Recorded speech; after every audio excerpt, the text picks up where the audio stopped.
Welcome to our channel Tally radar. నేను మీ యజ్ఞమూర్తి. అఖండ 2 బాలయ్య నటిస్తున్నటువంటి ప్రస్తుత cinema.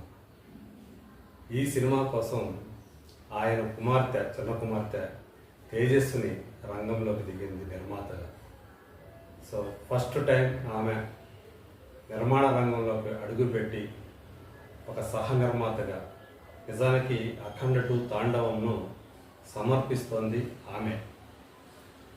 చాలా కాలంగా తేజస్విని పేరు వినిపిస్తూ ఉంది.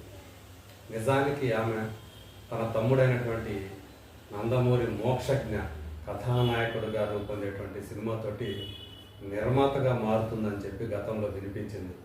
కానీ మోక్షజ్ఞ ఎప్పటి వరకు కూడా హీరోగా తెరంగేట్రం చేయలేదు. కొన్ని సంవత్సరాలుగా ప్రయత్నాలు అయితే జరుగుతూ ఉన్నాయి. రీసెంట్గా అయితే బలంగా 2024 నుంచి ఆయన కథానాయకుడిగా సినిమా రాబోతూ ఉంది. టాలీవుడ్లోకి సో నందమూరి వారసుడిగా తను కూడా అడుగు పెట్టబోతున్నాడు అని చెప్పేసి వినిపించింది. కానీ ఇప్పటి వరకు కూడా అవేవి వాస్తవ రూపం దాల్చలేదు.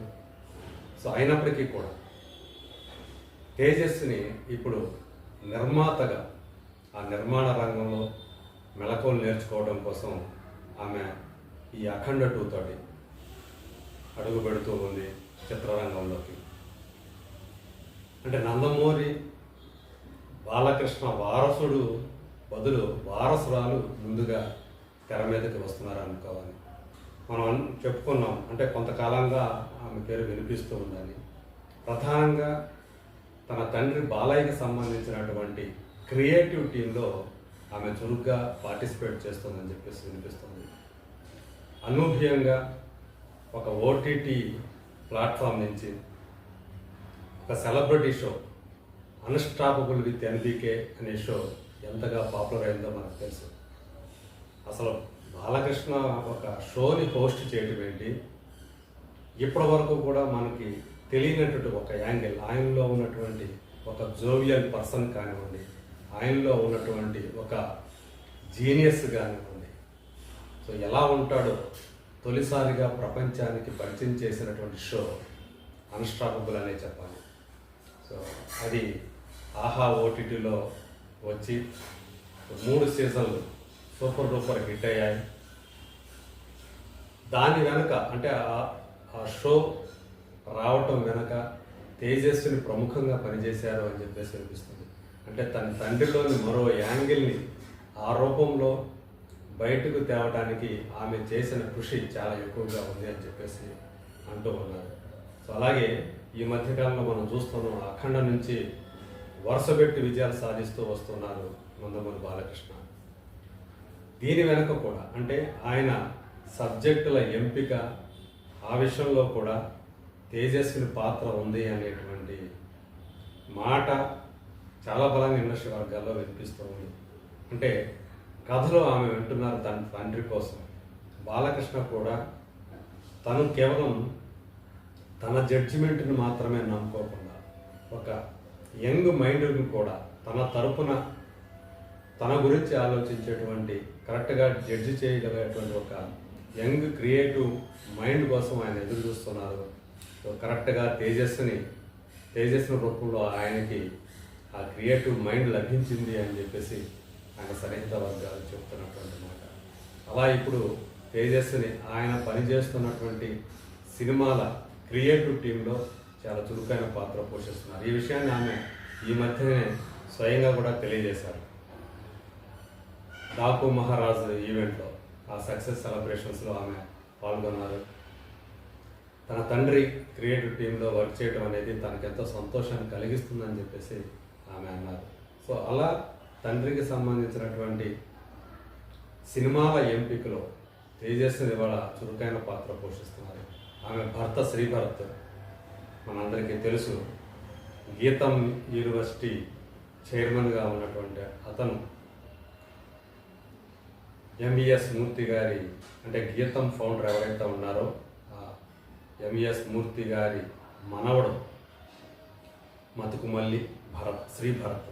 సో తను 2024 జనరల్ ఎలక్షన్స్లో 5 లక్షల పైగా మెజారిటీతో బొత్స ఝాన్సీ లక్ష్మి మీద ఆయన గెలిచారు.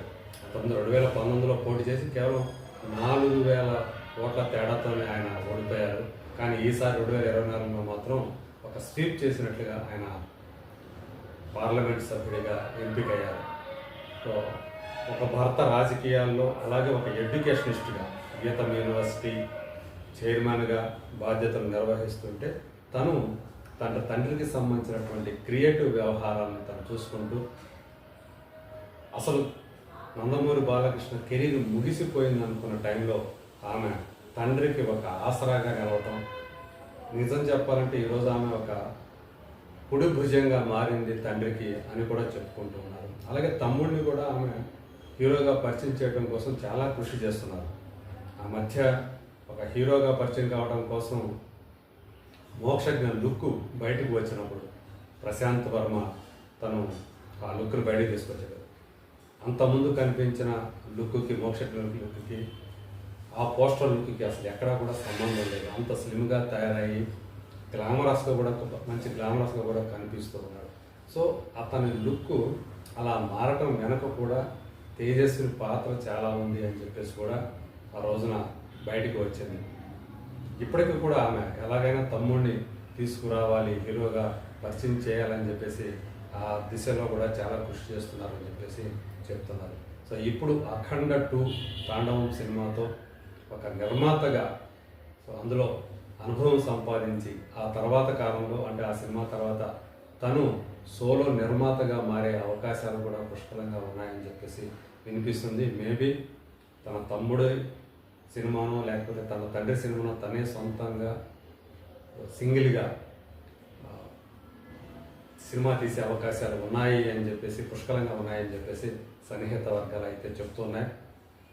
మరి రాబోయే రోజుల్లో ఆమె, అంటే అఖండ 2కు సంబంధించి ఆమె నిర్మాణ పరంగా ఏ రకమైనటువంటి బాధ్యత వహించింది ఏంటి అనేది మరి బాలయ్య నోటి నుంచి ఏమన్నా వినిపిస్తుందో, లేకపోతే ఆమె స్వయంగా చెప్తుందో, లేకపోతే బోయపాటి శ్రీను లేదా 14 Reels Plus బ్యానర్ నుంచి రామాచంట, గోపిచంద్ ఆడచంట నిర్మాతలు, అన్నదమ్ములిద్దరు ఆ సినిమాని ప్రధాన నిర్మాతలు, వాళ్ళ నోటి వెంట ఏమైనా వస్తుందేమో. Let us wait and see.